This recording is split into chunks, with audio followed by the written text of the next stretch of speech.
Hoje nós vamos fazer uma abordagem um pouco mais teórica.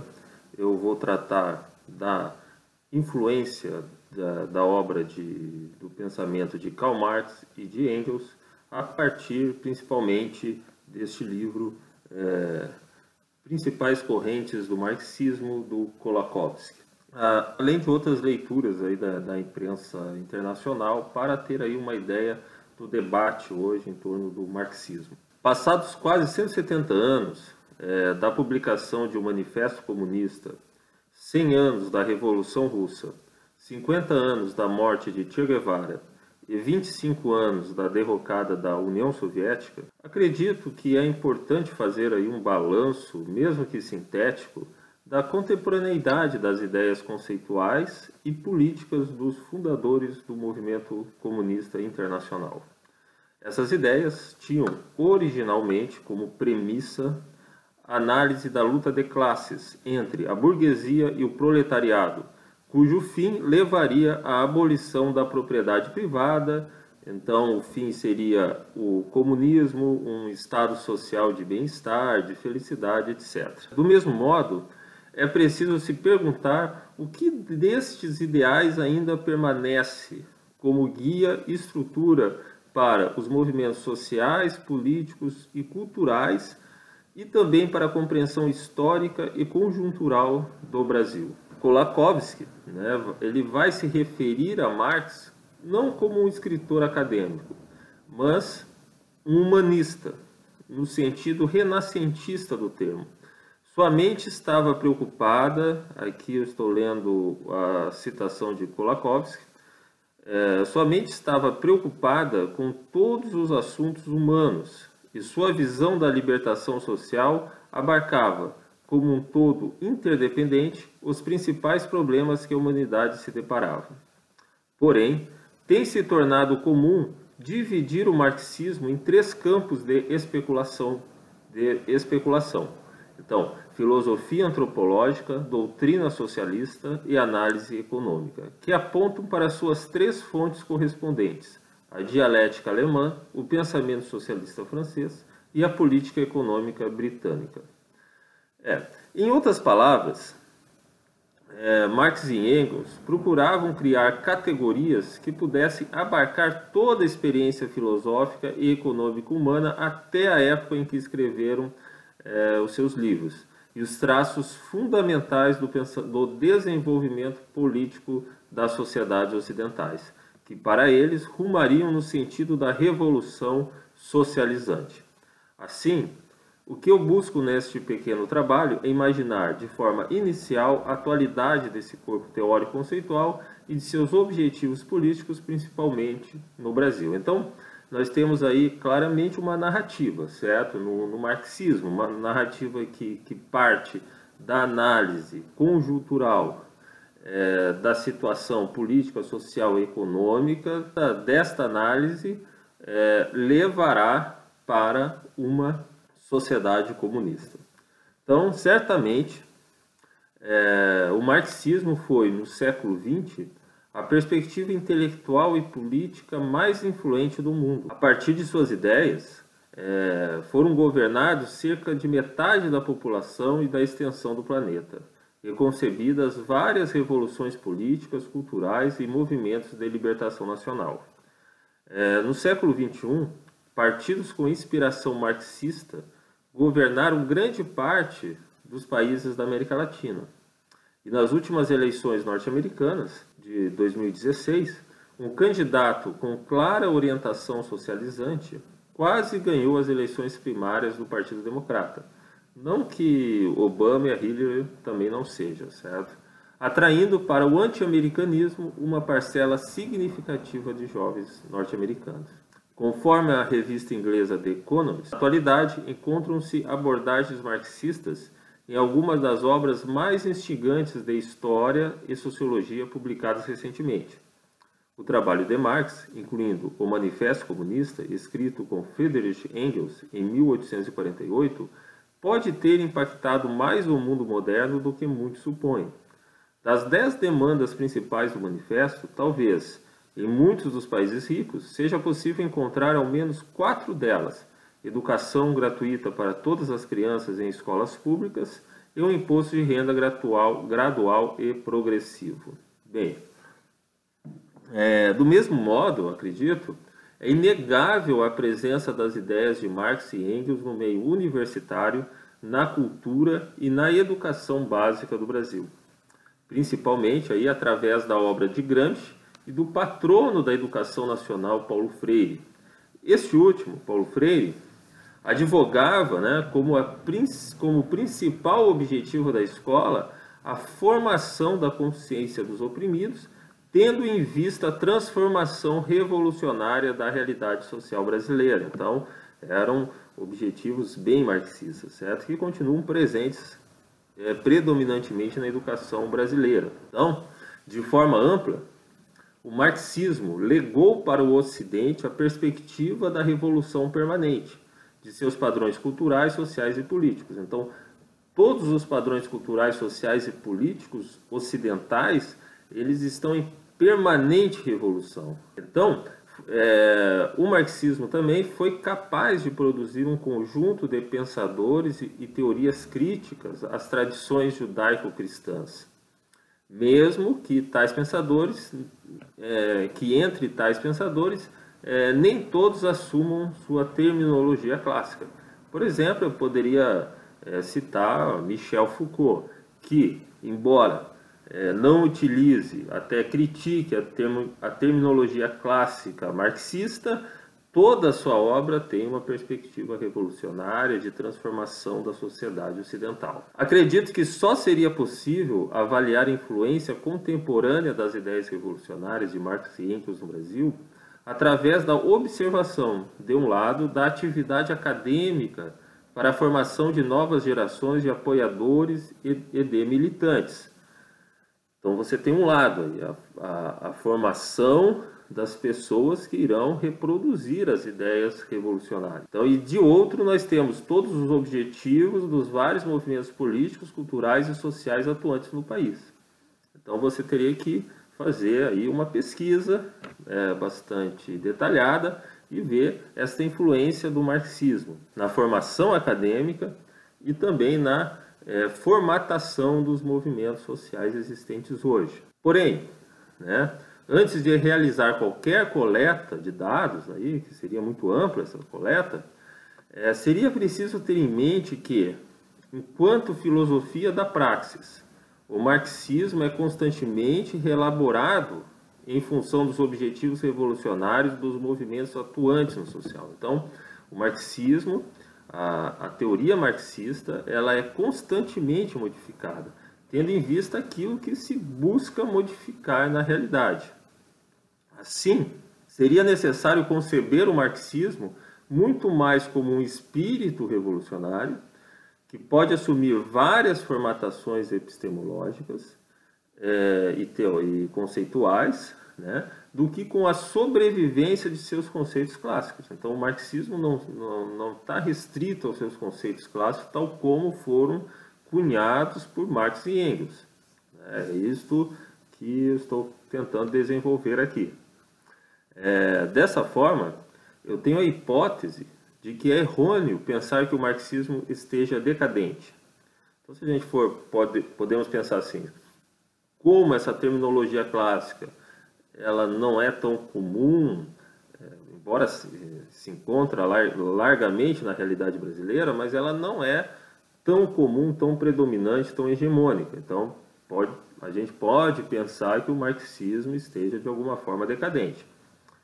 Então, talvez esteja, mas só nas suas acepções teóricas e práticas mais ortodoxas, certo? Aquele marxismo mais ortodoxo.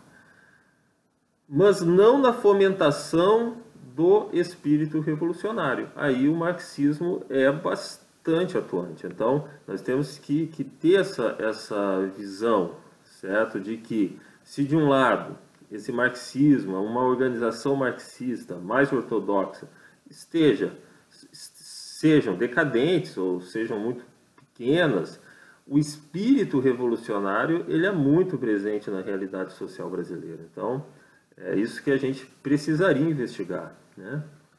Olha, A imprensa globalista, que eu também li para essa aula, eu percebo que ela se empenha em demonstrar, por exemplo, a inexatidão conceitual de Marx. Então, como se Marx não fosse mais, se aqueles conceitos de Marx clássicos não fossem capazes de explicar a realidade do mundo social atual.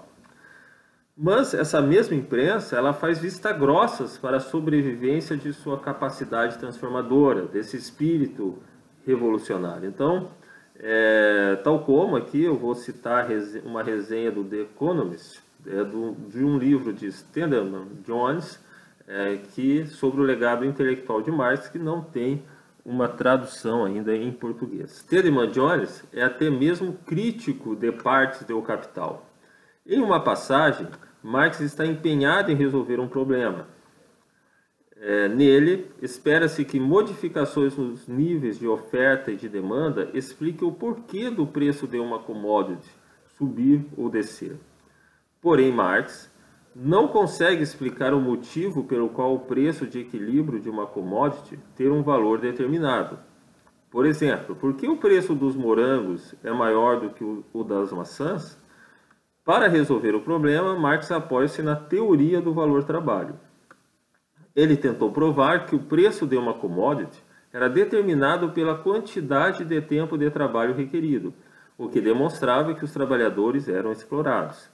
Entretanto, ele arbitrariamente excluiu a relativa necessidade ou utilidade das commodities, diz Stedman Jones, que seria para a maioria das pessoas a explicação mais óbvia.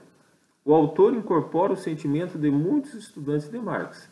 Ao ler com atenção os capítulos densos e teóricos do Capital, não importando o quanto você se esforce, é difícil escapar à conclusão de que o livro está repleto de absurdidades.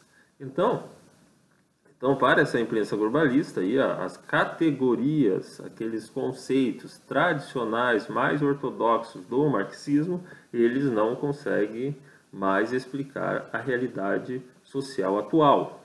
Porém, de outro lado, essas reportagens, elas ressaltam a importância da compreensão de Marx da sua conjuntura social, política e cultural, dessa conjuntura na época que Marx vivia. Então, Marx tinha uma análise acurada da sua época. Conforme, vou citar aqui o The Economist, o real valor do trabalho de Marx, aos olhos de Stedman Jones, assenta-se em sua documentação da realidade da vida cotidiana, experimentada pela classe trabalhadora inglesa.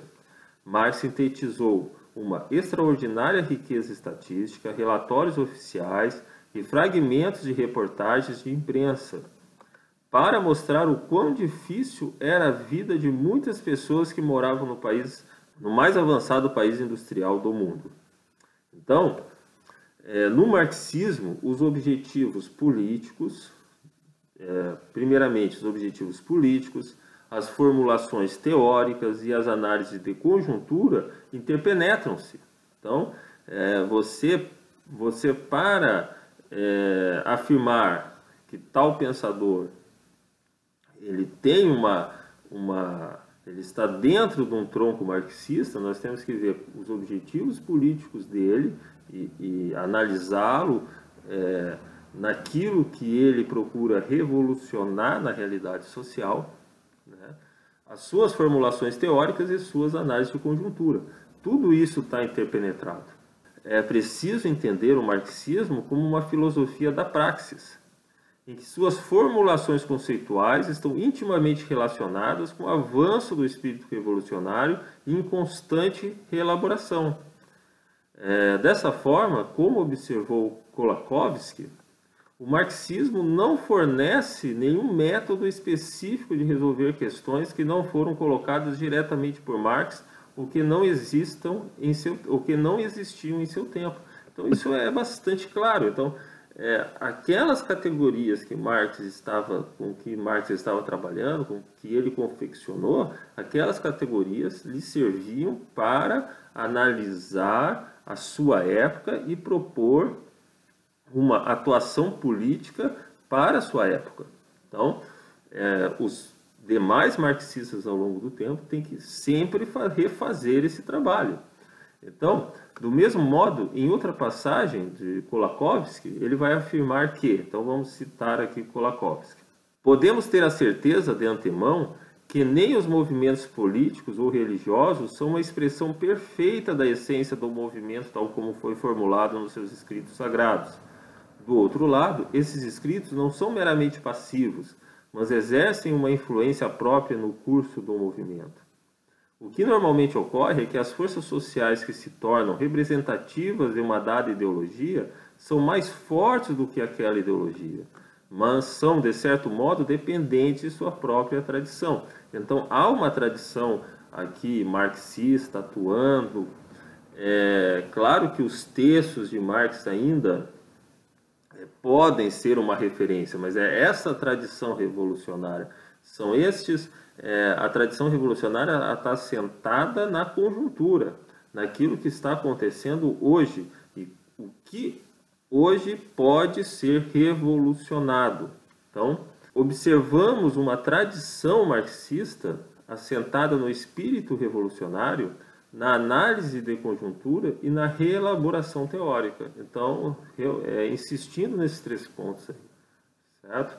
Dessa forma, enquanto filosofia da praxis, as ideias de Marx e Engels contaram com a colaboração insistente de muitos pensadores ao longo do século XX e também no século XXI também, né? Com vistas a manter a atualidade de sua perspectiva revolucionária. Embora no século XXI você não tenha assim, tantos pensadores marxistas de ponta analisando a realidade social do século XXI e reformulando as estratégias revolucionárias. Muito que ainda hoje de análise social é de uma terminologia construída no século XX. Tá? Então, é preciso fazer essa ressalva, aquilo que eu percebo. Então, com breves palavras, assim, uma análise bastante sumária, pode-se listar algumas das contribuições principais ao marxismo ao longo do tempo. Então, principalmente aí nós temos o Lenin, né, que concebeu uma íntima relação entre o fortalecimento de um partido revolucionário e a tomada violenta do poder político. Stalin, né, e as estratégias para consolidar o Estado soviético, promovendo a conquista do apoio à revolução dos intelectuais e do show business em todo o Ocidente. Então, embora Stalin tenha sido aí, culpado pelos seus próprios aliados revolucionários após a sua morte, dos crimes, né, foi tudo jogado nas costas do Stalin, ele tem ainda, né, o seu trabalho tem uma influência ainda que mantém o movimento socialista ainda vivo no mundo, muito por conta da obra de Stalin, por ele ter conquistado aí o apoio de intelectuais importantes aí para defender a União Soviética. Então nós temos também Trotsky, né? E a necessidade de continuar expandindo o movimento revolucionário comunista em todo o mundo para a sobrevivência do regime comunista. Então, Trotsky via que só é possível sobreviver o comunismo se ele se expande para o mundo todo, né? Então, ele concebe o processo revolucionário como algo sem fim, algo que vai estar sempre ocorrendo, permanentemente. Então, o processo revolucionário ele não chega a um final. Então isso está bastante incorporado hoje também no espírito revolucionário da atualidade. Então, Gramsci também, que é talvez aí o pensador marxista do século XX mais influente no Brasil, né, com a estratégia da ocupação de espaços na estrutura burocrática dos Estados ocidentais, nas igrejas, aí principalmente a católica, aí nós temos toda a teologia da libertação, e também nas igrejas protestantes, aí, né, uma série de pessoas aí que conseguem aí, né, de uma forma equilibrar o cristianismo e o marxismo, que é bastante complicado. E também a influência do marxismo nos aparatos de educação e de cultura, né? Isso no Brasil é bastante nítido, né? Para quê? Para que a influência do Partido Revolucionário se torne hegemônico e imperceptível na sociedade. Então, muitos hoje no Brasil são socialistas, têm uma ideia socialista, têm uma ideia revolucionária, mesmo sem perceber, mesmo sem se dar conta, por conta de tal hegemonia cultural que há no nosso país. Então, aqui também podemos colocar aqui a Escola de Frankfurt, com a perspectiva da crítica negativa sobre todos os aspectos culturais do Ocidente. Então isso aqui vai desaguar em todos os movimentos de contracultura dos anos 60 e 70. Os teóricos variados aí da nova esquerda, com a introdução de uma gama complexa de diferenciações e conflitos sociais, para que, através de mudanças subjetivas na subjetividade individual e identitárias, se corrompam as ligações de cada indivíduo com a tradição cultural do Ocidente, principalmente com a moral judaico-cristã. Então você tem todo um trabalho de teóricos, né, que vai aí Michel Foucault, os pós-modernos, os desconstrutivistas, todo esse pessoal aí também é um galho, podemos dizer que é um galho do marxismo, porque eles estão ali fomentando mudanças revolucionárias a partir da subjetividade individual, para que os indivíduos deixem de ter aí ligações com as tradições morais judaico-cristãs. Então é todo esse trabalho que é bem presente aí na nossa realidade social brasileira. Então, em todos esses movimentos de reelaboração, a esquerda mundial, herdeira da perspectiva revolucionária iniciada por Marx e Engels, complexificou sua agenda para fomentar uma série de conflitos potenciais junto às populações das democracias ocidentais.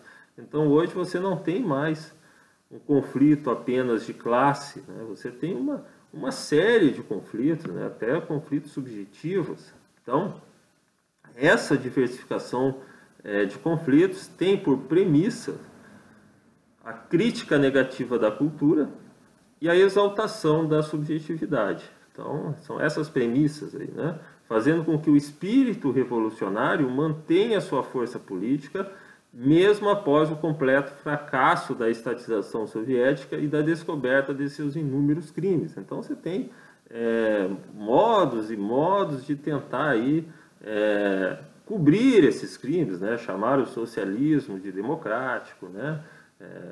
Falar que queremos liberdade e socialismo. Então, tem formas aí de tentar encobrir e tentar não revelar a essência totalitária destes pensamentos, né? Então, pensando com Kolakowski, né, o grande problema para todos os herdeiros da tradição marxista revolucionária é lidar com a relação entre os seus sonhos de redenção humana na Terra, né, esses sonhos de redenção, de chegar a um paraíso terrestre, através da crítica negativa aos valores judaico-cristãos. Então você tem todo um trabalho de destruição da civilização ocidental, do capitalismo e tudo mais. Então você tem todo esse trabalho negativo e que deste trabalho negativo você vai chegar ao paraíso terrestre. E, ao mesmo tempo, então, você tem esses sonhos da redenção humana e todos os horrores, os genocídios, as tiranias, os totalitarismos que resultam na realidade, né? Isso a gente vê hoje, né, digamos assim, numa ditadura do politicamente correto, né, naquilo que você pode falar, daquilo que você não pode falar. Então, é isso que resulta aí, esses sonhos aí marxistas da redenção humana. Então, eu tenho a impressão de que esse problema, né, dessa conexão, né, entre os sonhos e os desastres, eu tenho essa impressão que esse problema nos revolucionários é resolvido da maneira mais simples, certo? Possível, por toda a gama de esquerdistas. Essa questão nunca pode ser colocada em debate. É isso, é dessa forma que eles resolvem. Então, não se coloca em debate esse problema. É preciso apenas manter vivos os sonhos, os desejos, os sentimentos, né, que estão ligadas às palavras, né, do vocabulário marxista, a crítica negativa do Ocidente, mas nunca suas consequências práticas. Então, nunca é possível aí para o marxista aí colocar efetivamente as consequências práticas dos seus desejos, né? Então, porém, Kolakowski então vai devolver esta questão aos revolucionários. Então ele vai dizer o seguinte, vou citá-lo aqui, né? Os nazis conceberam seu super-homem ao lerem A Vontade de Poder, do Nietzsche, né? E não adianta afirmar que isso foi um mero acaso e que eles poderiam da mesma forma terem escolhido crítica da razão prática e do Kant. Não, é uma questão de estabelecer a culpa de Nietzsche, não é isso, né? É que como um indivíduo não foi o responsável pelo uso feito de seus escritos. Entretanto, o fato de que eles foram usados é um vínculo que causa espanto e não pode ser descartado como relevante para o entendimento daquilo que estava na mente deles, aí dos nazistas, né? Nossa atitude para o problema de Marx e do marxismo deveria ser o mesmo. Sendo assim, esse estudo não é somente um levantamento histórico, mas uma tentativa de analisar o fato estranho de uma ideia que começou com o humanismo de Prometeu e que culminou na tirania monstruosa de Stalin. Então, esse é o projeto aí dessa obra do Kolakowski, que eu não a li ainda, mas trago aqui a introdução. É esse tipo de questão que falta em quase todos os analistas da cultura, da política, da sociedade e da educação brasileira, amplamente influenciadas por esse espírito revolucionário que animava Marx e Engels. Então, são questões que não são postas, né? Então, por exemplo, um exemplo dessas questões. O que há na cultura, na política, na sociedade, na educação brasileira, dominadas há tanto tempo pela esquerda, que permitem, por exemplo, que ocorram quase 70 mil assassinatos por ano no Brasil, que haja uma brutal ditadura do politicamente correto, que haja 80% de analfabetos funcionais entre os universitários, que nossas universidades públicas sejam tão caras e tão pouco influentes no cenário internacional, que exista tráfico de drogas organizado em todos os municípios da nação brasileira, que haja tantos esquemas de corrupção, que seja tão difícil começar um empreendimento econômico no Brasil, e que se permita por tantos anos, e talvez até hoje, né, que o Foro de São Paulo aí dite os rumos políticos do país. Então, como isso tudo é possível nesse país, né? Então, se você não questiona a cultura, a sociedade brasileira dominada pela esquerda, você não vai conseguir compreender estes fenômenos presentes hoje na realidade social do Brasil. Então, para terminar, por fim, então, já nos estendemos bastante. Para mim, aí, ao meu ver, o único intérprete do Brasil, e são poucos intérpretes do Brasil hoje, que ousa colocar tais questões em debate, certo? Questões que revelam aí a íntima conexão entre os sonhos revolucionários de toda a esquerda e os seus resultados catastróficos, é o filósofo Olavo de Carvalho. Então, Olavo de Carvalho, em uma das suas facetas, então, coloca estas questões no debate público brasileiro. Então, seria isto hoje. Então, espero que tenham acompanhado aí as explicações. Até a próxima.